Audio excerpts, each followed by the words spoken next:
Hey folks, and welcome back to Glenn and Adrian's Rock Talk. That's Adrian. And that's Glenn. And today we're taking another look at the Grateful Dead. This is footage from one of the Europe 72 shows. It comes from Tivoli, Copenhagen, Denmark, on April 17, 1972. I've collected some of those shows. I don't happen to have that one, but I have a few kind of in that vicinity. And they have covers like this, you know. These are generally 3-disc sets, sometimes 4, of just various stops on the tour. I probably got about 15 out of 22, something like that, which seems to be enough. But I don't happen to have that one. By a fluke, that one happens to be in nice crystal clear video. So I thought maybe we'd take a look at that. We'd start looking at some of it today. So we're going to start with China Cat Sunflower, which was on Axamaxawa, the infamous palindrome that has twisted many a tongue over the years since it came out in 1969. This was the album that they first recorded on 8-track, and then Warner got a 16-track, and they got excited and said, oh, well, we have to record the whole album all over again, which the Suits really loved to hear. This song was on it, and it's a highlight, and it's also a highlight of their live shows, pretty much over their career, aside from a few years in the mid-'70s where they didn't play it. And it's coupled with I Know You Rider, which is a traditional folk song that has been covered by a lot of artists. Rider is slang for wife or significant other. And I'm sure everybody's heard some version of that song, you know, because it's been popular, especially in any folk rock bands or what have you. The Byrds, they did that song. Yeah. It's the version that I know about. So this should be fun. So Feast Your Eyes on the Dead in April of 1972. Here we go. Thank you.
Star down through a dream night.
I rang a sunny bell beneath the shower of pearls and the eagle winged palace of the queen shine.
right, gonna miss me when I'm gone.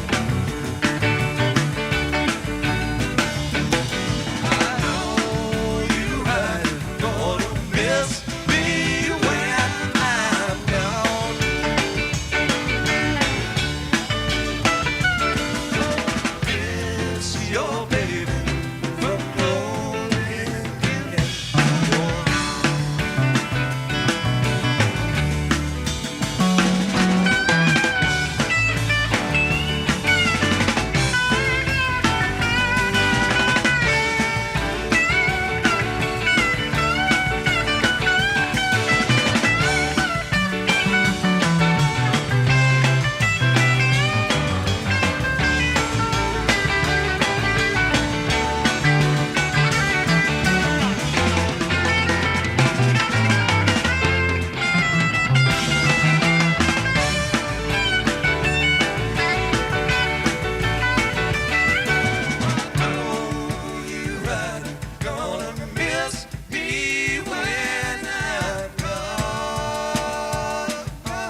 Miss your baby from rolling in your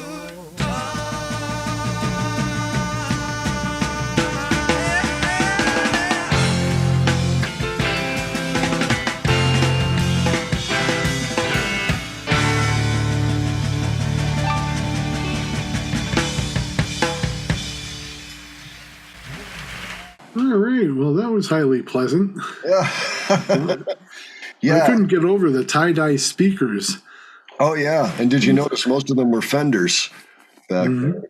Jerry's amp of choice is the twin reverb, usually more than one. But yeah, they always did that at that point. This is still kind of a normal size rig, but this is before the Wall of Sound, which was this gigantic thing they put together for the 1974. I think it was just 74, actually. But this is manageable, which is good because they're in Europe. You don't want a lot of gear, you know.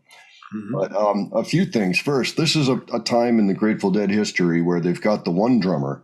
There was Mickey Hart left in early 71 just because he was a bit embarrassed about his father having managed the band and then absconded with major amounts of money.